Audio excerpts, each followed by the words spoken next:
Hey, what's up, everybody? It's Simon Future, and you're watching Technology, and I want to share with you something amazing as to why you should probably listen to me in your Helium hotspot placement. All right. So this is an awesome tool app called Helium Track. Okay, and what we do is use this application for, checking out data on your hotspots and how well has it performed and so forth.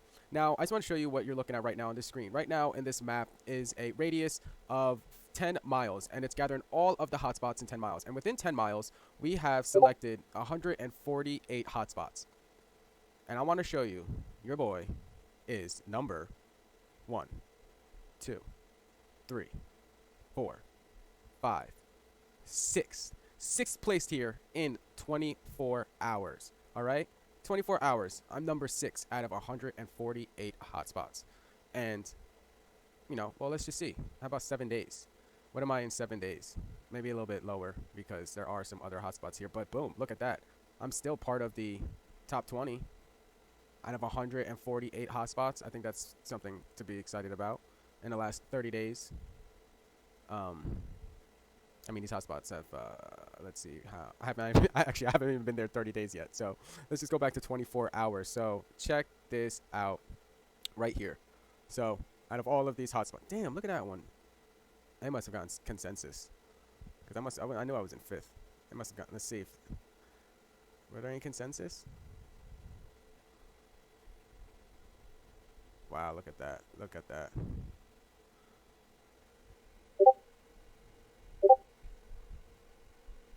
$127 earned on the 14th. Let's go pull that day up.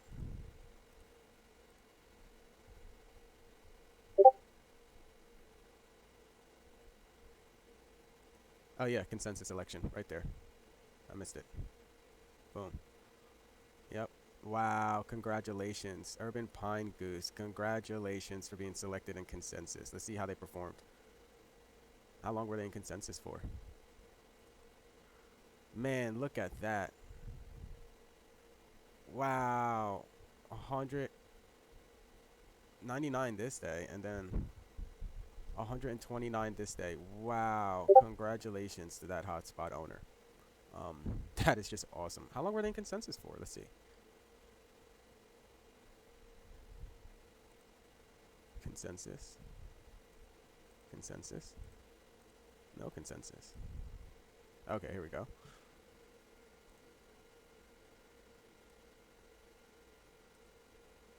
Oh wow, they weren't even consensus an entire day. So they got into consensus at 7:53 p.m. and they were in consensus until it looks like 1:40. Oh, okay. It's just about a full day, one full day of being in consensus election. That is awesome. That is just awesome. Congratulations. So that's actually better for me because if they weren't in consensus, I probably would be 5th instead of 6th on the list. So that, it is what it is. But yeah. So this is what max density is all about. And when you take the time to figure out how to place your hotspots correctly and take into consideration at helping others, you see, the best thing about Helium is this is a network for all of us. And this is actually an opportunity for everybody to level up and for all of us to win. But for that to happen, we all need to be on the same page when it comes to growing and deploying these hotspots and building the infrastructure, the IoT network of the future. I challenge other hosts as hosting as a services. I challenge you to go and find hotspots that are, for example, like this area. There's only 2 hotspots nearby. Now, if we could add hotspots, 1 or 2 hotspots to this network, if you had locations, add them and set up a little triangle here so you can help out these owners, and because honestly, when it comes to witnessing, you're going to be getting 1.0 until up to 4 witnesses, and then it starts dropping down. And obviously, yes, as more witnesses increase, you'll have some more activity and potentially have some more H&T. But at the same time, if you can at least plan for 3 to 4 witnesses, you're good. You're golden. And you'll have those witnesses communicate with each other, and you'll still make a great amount of H&T. And I'm going to show you an example because we can go to the Explorer, and I will show you when you will have a beacon. All right, you'll have a beacon. Oh shoot, my witness list increased. Nice. You'll have a beacon, and even though, so like this beacon, all right, 4 witnesses, but look at that HNT, 0.92, okay, and then look at this one, 10 witnesses, and look at this HNT, 0.89, okay. Now look at this one, 10 witnesses. You would think, all right, more witnesses, more HNT, 0.92.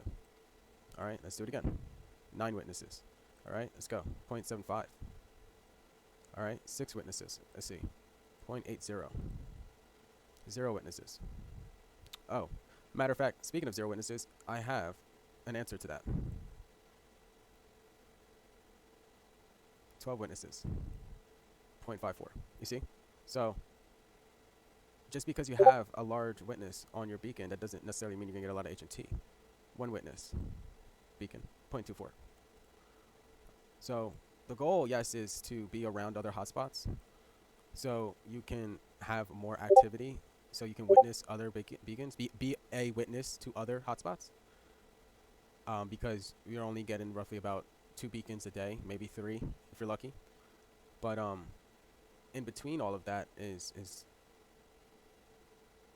all the golden nuggets. You know, the activity between the beacons. You know, what's going on. Do you have some challengers and challengees in there? Are you getting some packets transferred as well? You know, all of these different things add up to more HNT. But essentially, being next to the most hotspots doesn't necessarily mean you're going to be getting the most HNT. So like I just showed you with this beacon that has 4 witnesses, this is exactly what I was talking about. If you can just set up a network where you're witnessing at least 4 witnesses, look at that, 0.92 HNT. And then I witness somebody else, 0.20, I got a reward of 1.11. I'll take that all day. Being a witness to someone else, 0.32. Hey, what's going on? So, why are some of my POC Challenger events not followed by a Challenger event? The POC, Proof of Coverage Challenger event, is a confirmation that a challenge was sent, but not that your challengee, the beaconer, received it. If their firewall or any other connection issue prevents your challenge from getting through, they won't transmit a beacon. Therefore, Challenger, please transmit a beacon. For some reason, it doesn't get through, and the beaconer does not get that information. Now, another thing that people have been concerned about, and Helium has been working on, where we provided some solid updates to, is the 0 witnesses. Your hotspot puts out a beacon, and you have 0 witnesses. Now, what would cause that to happen? Well, let me go and show you. Explain. So, do you sometimes get a beacon with 0 witnesses? Well, the answer to that, your challenger is responsible for receiving the witness reports and publishing the results of that beacon. If their firewall or any other connection issue prevents witness reports from getting through, they will report a 0 witnesses for your beacon. Now, that does not necessarily mean that anything is wrong with your setup or you need to go and change your antenna, buy a new one, swap it out, flip it up, put it upside down, turn it in and around. No, that doesn't mean anything. That just means for that moment in time, the activity didn't go through and registered as a 0 witness because the report was not sent or the report wasn't received. So it's perfectly fine. It happens, and there's nothing to be concerned about. It's happened to my hotspot as well, and this is a great place hotspot, good setup. And as you can see, on the next beacon, I got 6, then 9, then 10, 12, 4, 10. So it started to go through. Now, if you also see these little gray things right here, this means that the witness was invalid. Now, there could be a number of reasons why your witness was invalid for that given point of time.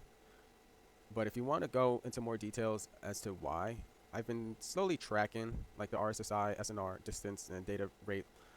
It says that the witness RSSI below lower bound. It was at a negative 113 dBm, and the SNR at 8.2. Now, these are both actually very good values. The dBm is not the best, but it's still efficient. The SNR is good too. So, exactly as to why this witness was invalid, I'm not sure at this moment, but I do know that every now and then I will witness this hotspot and get some invalid witnesses. It's not consistent, but that's okay, and I'm perfectly fine with that. As you can see, invalid. I'm at 2.5 kilometers away from it. This one was also invalid at 1.2 kilometers. Let's see if there's anything they had different than ours. So it looks like, yeah, it looks good. So sometimes it happens, and that doesn't mean there's anything wrong. Now, our area actually used to be 0.9s, but more hotspots were added and reduced our reward scale. So people in this area need to understand that we need to stop trying to deploy and grow more hotspots in that location, and to start focusing west or south. That's where I'm going. I'm going south into this area, and then also in this area, and then also in this area, and this area, and this area, and somewhere around here too. I don't have anybody in Canada or the EU. Maybe I can find somebody out here to host one of our hotspots. That'd be cool. But all right, so I hope that was really helpful. So remember, if you are having POC challenger events not followed by a challenger event, that's okay. And if you are getting 0 witnesses, that's okay too. Just know that something happened on the communication side of it, and just wait for the next beacon to go through, and I'm sure it will fix itself. Now, another thing that Helium has been working on as pushed in update is the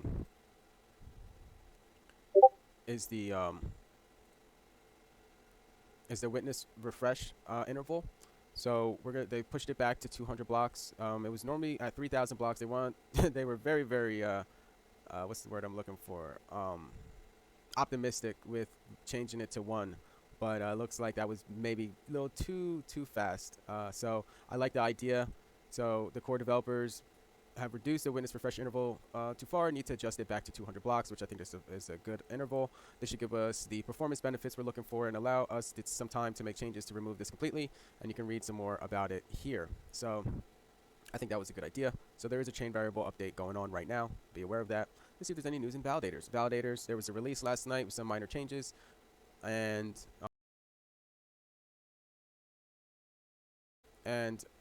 so, I am Simon. Thank you for watching Cryptechology. I will keep you in the know when it comes to the Helium ecosystem and everything else. For always watching Cryptechology, I just want to say thank you for supporting my channel, and thank you for hitting that like button.